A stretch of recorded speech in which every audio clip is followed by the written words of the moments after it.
네, 안녕하십니까. 저장 양수입니다. 오늘이 12월 11일 금요일, 지금 현재 시각 오후 1시 25분 정도 되겠습니다. 자, 어제 동시 만기일 변동성 부담. 자, 이것을 일반 개인들이 엄청나게 받아주면서, 자, 일반 개인들의 슈퍼파워라고 할 수가 있겠습니다. 무사히 잘 넘겼죠. 그리고 오늘 사실은 일반적으로 봤을 때 선물옵션 동시에 만기, 특히 12월 달 같은 경우는 더욱더 그런 현상에 뚜렷이 나오는 경향이 있습니다. 즉 선물옵션 동시 만기 그 다음 날에까지도 그 영향을 받는다는 것이죠. 그것을 후폭풍이라고 합니다. 자, 그런데 그런 부담이 있는데도 불구하고 오늘 우리 시장을 보면 지수로 봤을 때나 또 시장의 분위기로 봤을 때 별반 큰 어떤 이변 없이 탄탄한 강세장을 계속 유지하고 있다는 것을 알 수가 있습니다. 자, 이러한 상황은 연말 또 연초 또 그 이상 진행될 소지가 높다는 관점으로 우리는 현재 보고 있죠. 그런데 오늘 하루를 보면 시장 판도 측면에서 그 전에 있었던 현상보다도 조금 다른 어떤 미묘한 변화 이런 것 등이 좀 느껴지죠. 어, 조선주나 또는 현재 철강주들이 상당히 좋습니다. 잠깐 볼까요? 이왕 얘기가 됐으니까요. 현재 한국조선해양, 그저 현대중공업이죠. 그리고 포스코 한번 보실래요? 포스코가 이렇게 많이 올라갑니다. 포스코. 그리고 또 최근 들어 SK 이런 종목도 움직이고요. 또 최근 들어서는 현대산업개발이나 또는 두산 GS건설 이런 종목 건설주도 많이 움직입니다. 또 거기에 더 나아가 또 일부 금융주들도 그런 대세적 강세에 합류하는 모습. 또 오늘 같은 경우에는 현재 영업무역이나 또는 한세실업 같은 영업무역이 더 탄력이 나오겠네요. 그리고 뭐 아모레퍼시픽이나 이런 내수주들 이런 종목들까지 자 우후죽순격으로 올라가는 그런 모습입니다. 자 이런 모습은 그전과는 좀 다른 그런 면모인 것이죠. 자 그래서 시장 전반적인 어떤 판도를 판단하는 데 있어서 좀 새로운 각도로 한번 판단을 해봐야 된다 하는 거죠. 그런데 사실은 오늘은 선물 옵션 만기 그 다음날, 즉 후폭풍이 있는 날이고요. 그와 관련돼서 수급이 좀 연동돼서 움직이는 것으로 판단이 됩니다. 따라서 시장을 좀 더 정확히 판단하기 위해서는 오늘 지나고요. 다음 주 월요일 날 시장의 수급의 행태를 좀 보고 난 다음에 판단하는 것이 조금 더 정확을 기하는데 도움이 될 것 같습니다. 오늘은 그냥 살펴보는 정도로만 좀 볼 필요가 있다는 것이죠. 일단 먼저 앞서 얘기했던 것처럼 자 전통 제조 내지 현재 또는 내수주 또 이런 종목들이 이제 움직인단 말이죠. 왜 그런지 현재 그 배경과 전망까지 우리 포트폴리오 그들 종목을 포함시킬 건지 말 건지 가령 현재 포스코 같은 경우 상당히 좋아 보이거든요. 그렇다고 해서 포스코 현재 우리 포트폴리오에 집어넣을 건지 아닐지 이런 거 한번 생각해 봐야 된다는 거죠. 그게 다른 종목들도 또 널려 있고 말이죠. 자, 그런 것을 한번 생각해 보는 시간을 갖도록 하고, 그리고, 오늘의 주 주제가 되겠습니다. 자, 현대차를 봐야 된다는 건데, 오늘 당장은 보합금 근처에서 이제 맴돌고 있습니다만, 이 현대차가, 자, 우리는 이렇게 알고 있죠. 전통 제조, 어, 자동차를 만드는 회사로 그렇게 이제 알고 있습니다. 네, 그렇지 않은 것 같아요. 전통 제조에서 한 단계, 두 단계 뛰어넘는 성장주로 거듭 태어나고 있는, 변신하고 있는 그런 단계에 접어드는 것 같습니다. 어, 환율만 해도 그렇죠. 환율의 하락, 즉 원달러 환율이 내려간다는 것은 달러 대비 원화 가치가 올라간다는 건데 특히 자동차 같은 경우에는 환율에 대한 의존도가 상당히 큰 산업입니다. 자, 그럼에도 불구하고 주가가 이런 식으로 올라간다 말이죠. 뭔가의 대표적 자체적인 구조적 변화가 없이는 이런 식의 주가 흐름은 불가능합니다. 네, 그런 것들로 특히 이제 인베스트 데이에서 현재 지금 현대차의 전략 2020의 대폭 수정이 있었습니다. 이게 매우 의미심장하다는 것이죠. 이것을 제가 짚어보고 그 의미까지를 분석해 드리도록 하겠습니다. 자, 여기서 끝일 종목이 아니라는 것이죠. 우리가 뭐 비록 삼성전자, 삼성전자는 당연히 핵심이 되는 거고요. 원타 플러스 4에서 현재 지금 설정해드리고 있는 종목이 삼성전자에다가 LG화학 그리고 현대차, 네이버보다는 먼저 삼성바이오로직스가 들어가야 되겠죠. 그리고 네이버. 순서상 그렇다는 것인데요. 거기에 현대차가 상당한 현재 역할을 할 것으로 추세적으로 말이죠. 기대가 돼서 더욱더 심혈을 기울여서 그 점을 파악해 두실 필요가 있겠습니다. 자, 일단 순서를 밟아서 시장 이슈부터 점검을 해야 될 것 같습니다. 그 전에 간단하게 안내 말씀드릴까 합니다. 제가 말씀드리고 있는 내용과 관련돼서 문의사항 할 것이 있으시면 보고 계신 화면의 우상단에 문의사항 연락처 2420-053이 나가고 있죠. 자, 이쪽으로 부담 없이 연락을 주시기 바랍니다. 문자를 주시거나 직접 전화를 걸어 주셔도 되겠습니다. 자, 안내 말씀은 그 정도로 마치도록 하고요. 일단 반드시 짚고 넘어가야 될 시장 이슈부터 점검을 좀 해보도록 하죠. 자, 방금 전 나온 뉴스인데요. 12월 초순, 12월 1일부터 10일까지 우리나라 대외 수출이 작년 동기 대비 26.9%나 급증했다는 소식이 전해졌습니다. 조빌수까지를 감안해서 일평균으로 따지면 11.9%인데요. 이 정도만 해도 대단한 거죠. 작년 12월이라고 한다면 코로나 사태가 구체적으로 우리 시장에 피해를 주기 전입니다. 정상적인 경제 상태였었다는 것이죠. 그때 대비로도 거의 12% 가깝게 현재 수출이 급증했다는 것인데요. 어쨌든 코로나 때문에 지난 3월 달부터 8월 달까지는 수출이 감소했다가 9월 달부터 턴 어라운드 했다는 건데 보다 구체적이고 폭이 넓게 수출이 증대되는 달은 현재 이번 달인 것 같습니다. 12월 달 이렇게 급증하고 있다 하는 건데 각 분야별로 봤을 때 반도체가 무려 51.1%나 급증했다는 소식이 전해지고 있습니다. 무선기기는 휴대폰이죠. 휴대폰이 59.6%. 이것도 큰 폭으로 늘었어요. 자, 이 얘기는 삼성전자가 좋다는 얘기잖아요. 그러니까 자동차가 22.4%, 환율이 나쁜 데도 이렇게 좋아요. 그리고 또 석유 제품, 이거 약간 계절적인 요인이 약간 있는 것 같습니다. 36.8%. 아직까지는 정제 마진이 1달러 정도밖에 되지 않죠. 조금 더 지나면 정기반이 좋아질 것으로 판단이 되는데 아마 내년 초에 구체적인 어떤 변화가 있을 것으로 판단이 돼서 그와 관련된 종목들을 주목해 볼 필요가 있겠습니다. 자, 두 번째 이슈입니다.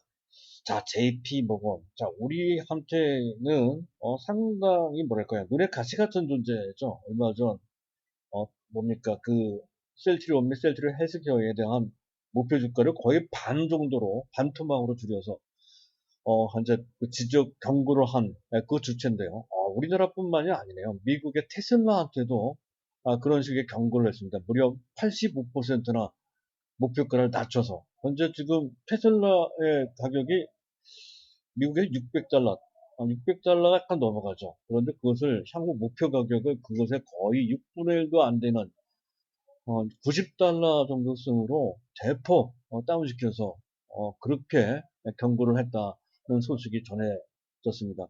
실적 대비 너무 고평가되어 있다는 것이죠. 2년간 주가 상승률이 800%, 즉 9배, 근 10배 가깝게 이제 급등을 했다는 건데 그만큼 실적이 좋아진 것도 아닌데 주가가 너무 많이 올라갔다.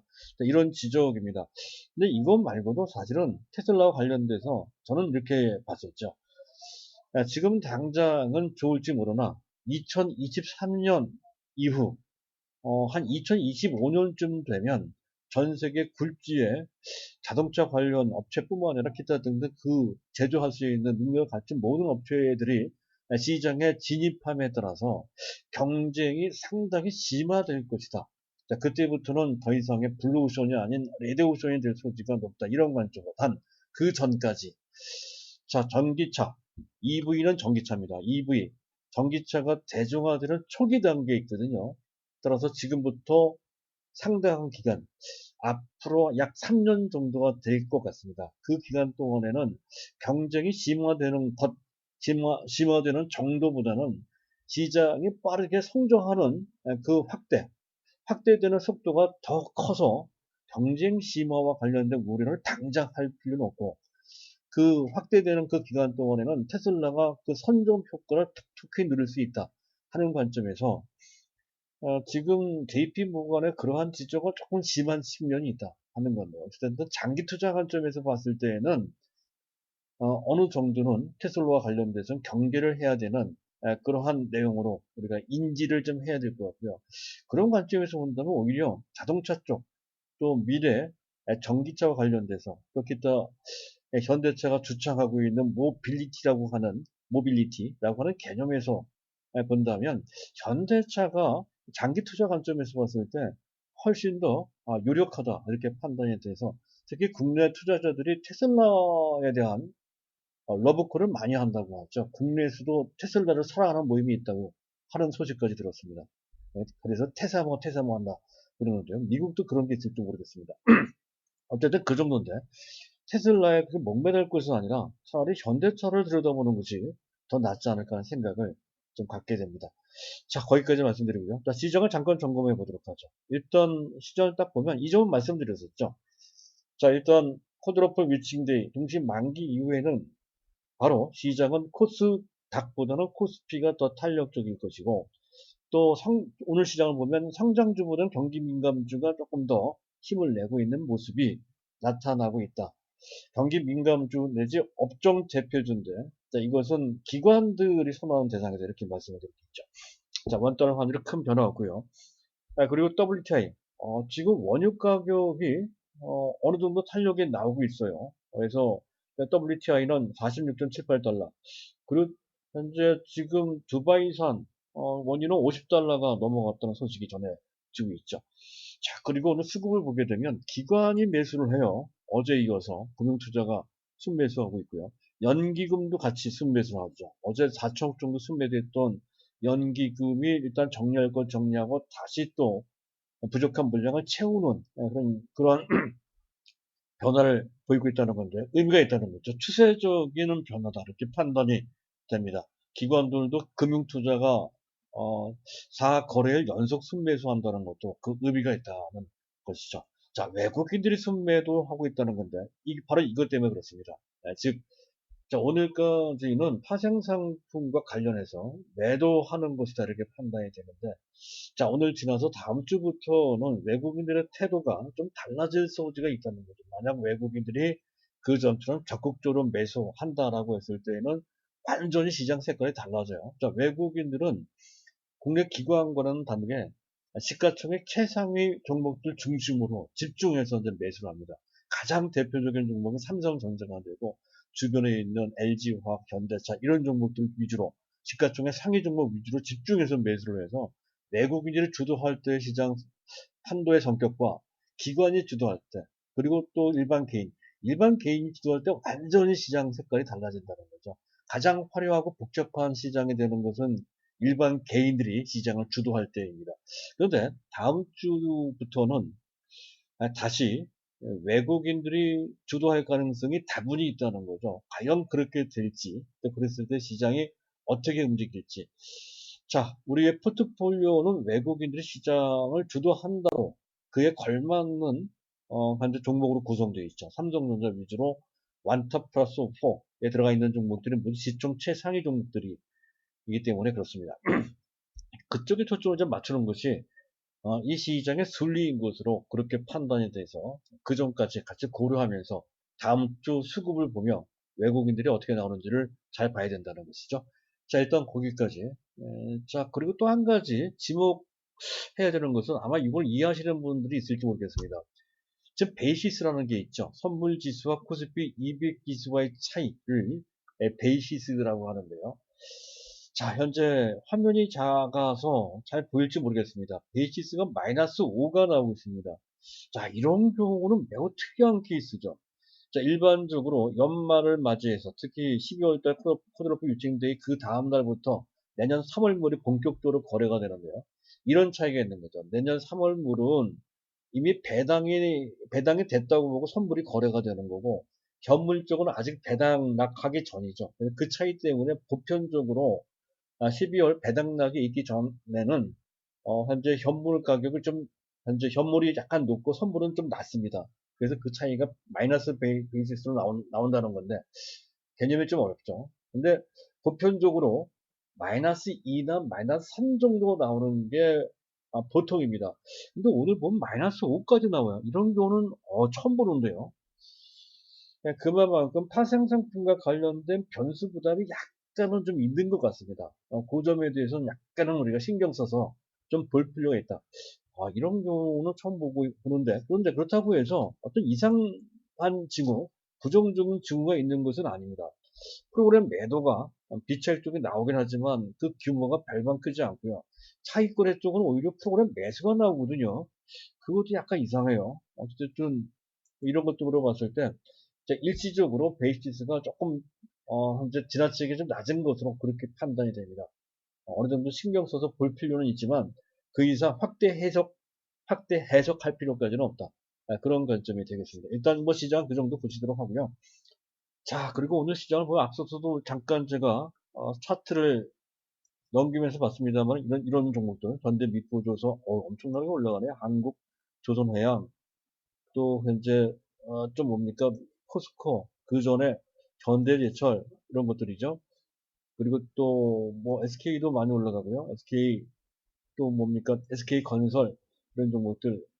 자, 이런 종목들은 경기 민감주들입니다. 경기 민감주들의 지금 현재 뜨고 있는 대상을 보면 상당히 폭이 넓죠. 조선주, 해운주, 석유화학주, 건설주, 자동차도 포함이 되고요. 그리고 철강주, 또 금융주, 전통산업이면서 제조업이 많습니다. 자, 배경은 그런 것이죠. 일단 기본적인 배경은 글로벌 경기 회복과 관련되어 있다는 것인가, 거기에 걸맞는 주가가 형성되고 있는 것이다. 그렇게 보시면 되고, 또 그와 연관돼서 유가도 같이 올라가고 있다. 함으로써 그 배경을 뒷받침하고 있습니다. 그리고 또 그것도 그거지만, 우리 입장에서 봤을 때, 우리 경제에 가장 큰 영향을 주는 나라가 중국이죠. 중국 경기가 상당히 좋습니다. 자, 그래서 그 중국 효과가 크다. 이렇게 봐야 된다는 건데, 최근에 컨테이너선 운임지수 SCFI 상하이 운임지수라고 합니다. 사상 최고치를 계속 갱신하고 있다는 거죠. 그리고 또 얼마 전 나온 뉴스입니다만은 여전 또는 내년 강판 가격을 인상한다는 얘기가 나오고 있어요. 좀 이따 부판 가격까지 인상을 하겠죠. 그것은 국내 철강 가격 인상과 직결되는 그러한 배경이 됩니다. 그런 측면. 그리고 또 한 가지는 국내 기관 힘을 쓴다는 거죠. 최근 들어 인덱스 펀드에 가입이 밀고 있다는 것. 그들이 상당한 힘을 발휘하고 있다는 것. 인덱스 펀드는 삼성전자 당연히 포함되지만 업종 대표주도 많이 삽니다. 그리고 액티브 펀드도 현재 내수주나 특정 또 상대적으로 납법과대 또는 현재 실적이 좋아지는 종목들, 자산가치주, 또 실적가치주 위주로 해서 펀더멘털 기준으로 이것저것 많이 삽니다. 오늘 뜨는 종목들은 대부분 그런 종목들이라는 것이죠. 기관들이 주도를 할 때는 이런 종목들이 뜨도록 하는 것에 대한 현재 개념을 파악해 두시면서 다음으로 넘어가도록 하겠습니다. 어쨌든 그들 종목은 경기 사이클에 연동하고 있는 종목들이죠. 장기적으로 보면 이런 관점이 있습니다. 자체적인 구조 개혁 때문에 올라간 것이 아니라 내가 잘해서 올라가는 것이 아니라 외부 환경이 좋아짐에 따라서 내가 잘한 것도 아닌데도 불구하고 업황이 좋아짐에 따라서 피동적으로 올라가는 측면이 크다는 것이죠. 그런데 그런 면에서 현대차가 똑같은 제조를 하더라도 그런 면에서 현대차가 좀 다르게 판단이 됩니다. 전통 제조이지만 구조 개혁이 깔려져 있다는 것이죠. 자동차뿐만은 아닙니다. 석유화학도 마찬가지죠. LG화학이 그런 경우에 전통 제조를 기반으로 하고 그 2차 전지라고 하는 또 정보 소재라고 하는 또는 바이오라고 하는 성장 동력이 장착되어 있는 분야 내지 종목이라는 것이죠. 그런 점은 롯데케미칼과 LG화학의 차이에서도 발견이 됩니다. 그리고 반도체가 또 그런 측면이 있죠. 반도체 전반이. 반도체는 사실상 그것은 하드웨어, 즉 제조라고 봐야 됩니다. 하면서 성장성까지 같이 있는 미래 성장 산업이거든요. 그래서 반도체가 또 그런 성격을 갖고 있습니다. 그래서 우리가 생각하는 또 우리가 초점 맞추고 있는 종목들이 제조까지를 섭렵하며 성장성까지 가미가 되는 접합되어 있는 분야이고 해당되는 종목이라고 하면 구태여 현재 단기적으로는 뭐 현재 포스코나 또는 현대제철이나 또는 조선주나 이런 종목들 더 탄력적으로 올라가고는 있지만 어차피 단기 승부가 아닌 장기 승부 관점에서 봤을 때는 우리 포트폴리오가 또 합당한 것으로 판단이 됩니다. 다만 단기적으로 일부 정부가 매매를 한다 측면에서 본다면 포스코든 현대제철이든 GS건설이든 진짜 다른 종목이든 두산중공업이든 또는 일부 금융주든 또는 일부 증권주든 이런 종목들 매매하는 것까지는 할 수는 있습니다. 하지만 단기로 끊어서 하고 그리고 본류가 아닌 지류 정도로 인식을 하고 포트폴리오를 구성 운용을 해야 된다는 것으로 일단 정리해서 말씀드릴 수 있겠고요. 자, 그리고 이제 마지막으로 현대차인데 이게 아주 매우 의미심장합니다.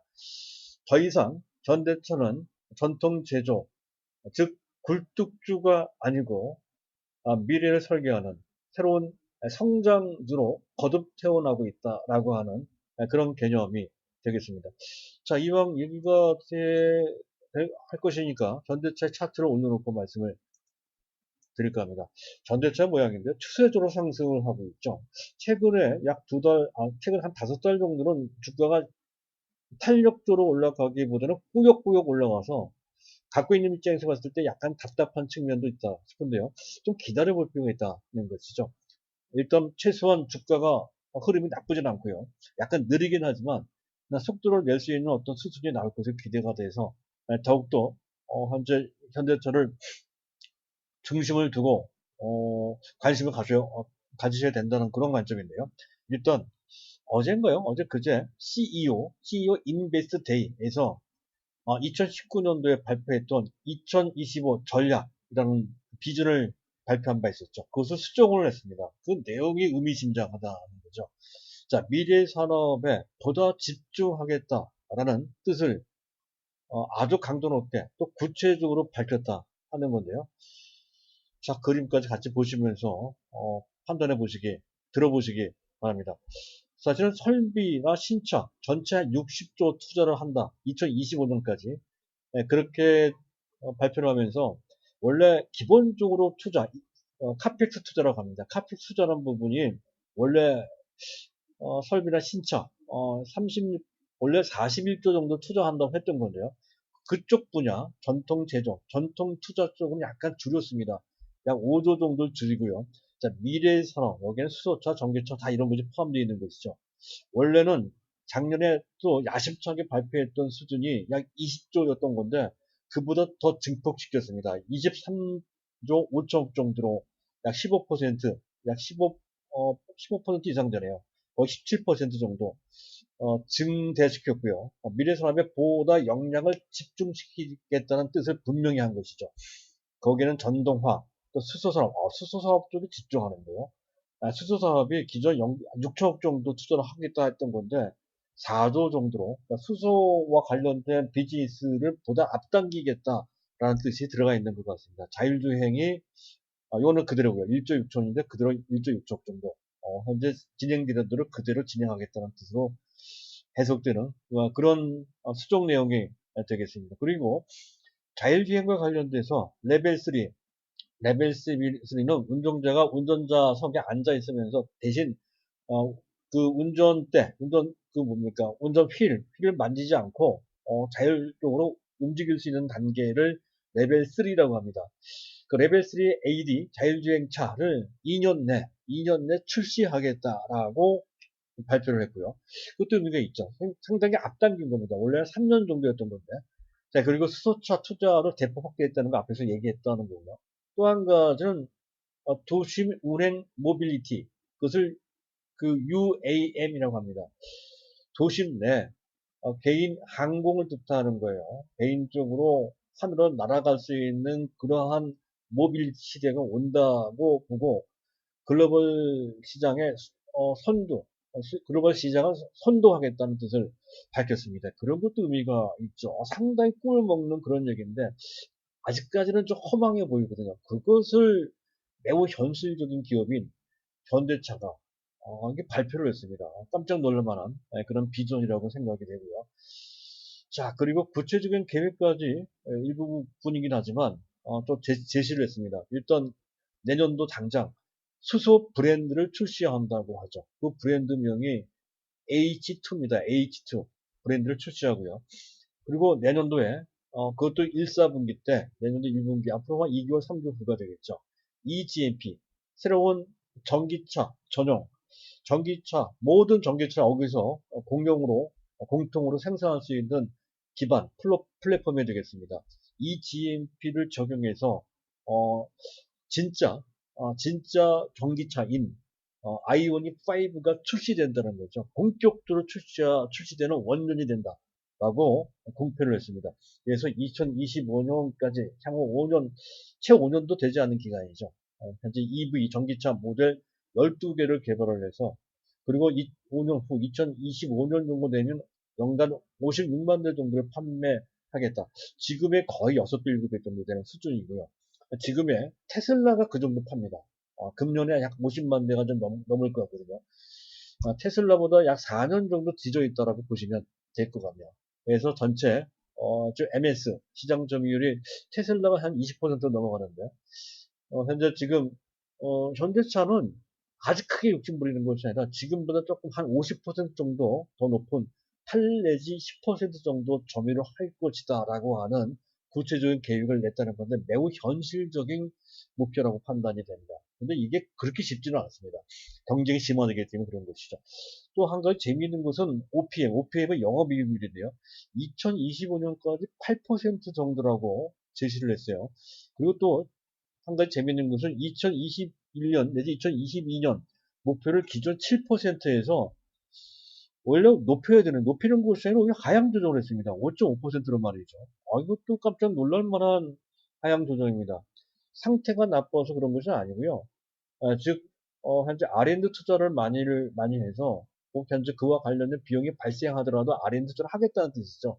그래서 영업이익률에 그렇게 욕심을 내지 않겠다라고 하는 현실적인 구체적 목표라고 판단이 되고요. 또 한 가지는 환율을 의존하지 않겠다. 여태까지 현대차, 기아차들은 환율에 절대적으로 의존을 했던 구도를 갖고 있었습니다. 그래서 환율이 좋으면, 유리하면 수익이 많이 나고 환율이 나쁘면 절대적으로 계속 밀리는 그런 모습이 현대차, 기아차의 기본적인 굴레였었거든요. 그것을 탈피하겠다는 뜻이 됩니다. 즉 환율이 원화 강세가 계속 지속될 것이다. 이렇게 예상을 한 것 같습니다. 만약에 환율까지 도와준다고 한다면 아마 10%두 자리 이상 충분히 가능합니다. 2011년도 그 당시인가요? 그 당시에 현대차 영업이익률이 한때 9%가 넘어간 적이 있었거든요. 그때 환율이 좋았기 때문에 이게 가능했던 것인데 지금 향후 5년 후에 영업이익률을 8%로 본다는 얘기는 환율의 도움을 받지 않고 자체적으로 구조 개혁을 통해서 그 정도 영업이익률까지 내겠다라고 하는 매우 현실적이고 당찬 포부 계획을 현재 밝힌 것이다. 그렇게 판단이 됩니다. 굉장히 이 종은 뭐랄까요? 냉철한 판단이다 이렇게 판단이 듭니다.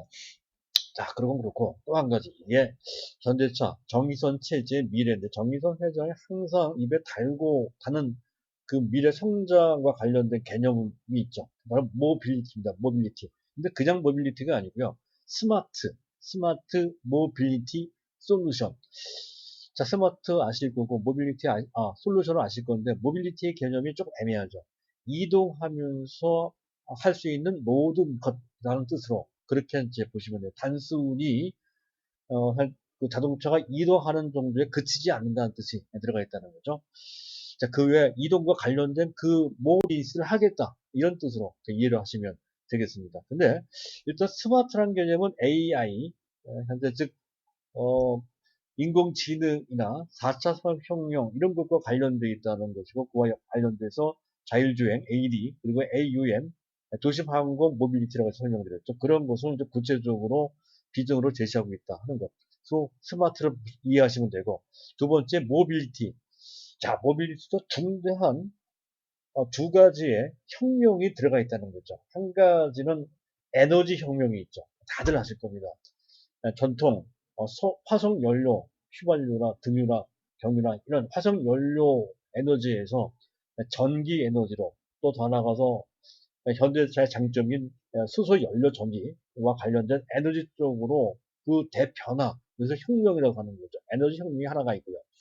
또 하나의 혁명은 이거를 인식하시는 분들이 별로 없는 것 같아요. 이동의 혁명, 이동 공간의 혁명입니다. 여태까지는 자동차는 운전자가 운전석에 앉아서 이동하는 그런 공간의 수단이었습니다. 그런 공간이었습니다. 근데 지금 이런 식으로 자율주행이 되게 된다라고 한다면 운전자가 운전할 필요가 없죠. 그러면 그 공간은 운전할 때, 이동할 때 쓰이는 공간이 아니고 운전은 뭐 AI가 알아서 해주는 거고요. 그 안에 있는 공간은 휴식의 공간이거나 또는 어떤 특정한 콘텐츠나 또는 어떤 내 생활에 어떤 즐거운 것을 향유할 수 있는 즉 휴식이나 향유의 공간으로 바뀐다는 공간의 혁명이라는 개념이 들어가 있습니다. 그것을 포함하는 것이 모빌리티입니다. 모빌리티. 이동하면서 할 수 있는 모든 것. 그러니까 이동하는 것뿐만 아니라 이동하면서 할 수 있는 것까지 거기에 콘텐츠든 또 다른 것이든 어쨌든 그런 것까지 포함한 미래의 성장 동력이다. 그렇게 보시면 되겠습니다. 거기에 스마트 모빌리티고 그리고 솔루션 전통 제조를 벗어난다는 뜻이 들어가 있는 것이죠. 소프트웨어 들어가 있고 시스템도 들어가 있고 구체적으로 뭔가 진행되고 있는 것도 있습니다. ADAS 그래서 이제 운전자 보조 시스템입니다. 모비스나 최근 만도가 많이 올라가고 있는 것도 그와 관련되어 있는 거죠. 일종의 솔루션 쪽입니다. 소프트웨어 쪽이죠. 이쪽은 제조 쪽이 아니에요. 솔루션 쪽입니다. 그리고 연료전지도 단지 연료전지 차를 만드는 것뿐만이 아니라 브랜드를 판다고 하죠. 브랜드를 브랜드를 만들고 브랜드를 통해서 연료전지 그 자체, 연료전지 에너지를 판다.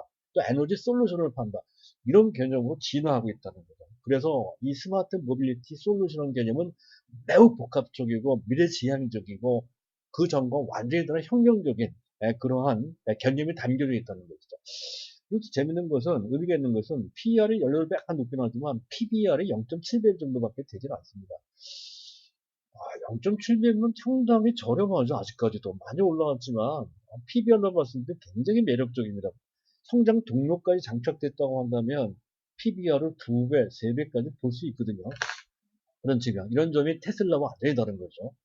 그리고 회복 중에 있는 본업, 자동차 제조 쪽, 이쪽이 기반이 상당히 탄탄해지고 있다는 데다가 강력한 성장 동력까지 성장 동력의 성장 개념이 장착되고 있는데 굉장히 구체적이고 전술적이란 말이죠.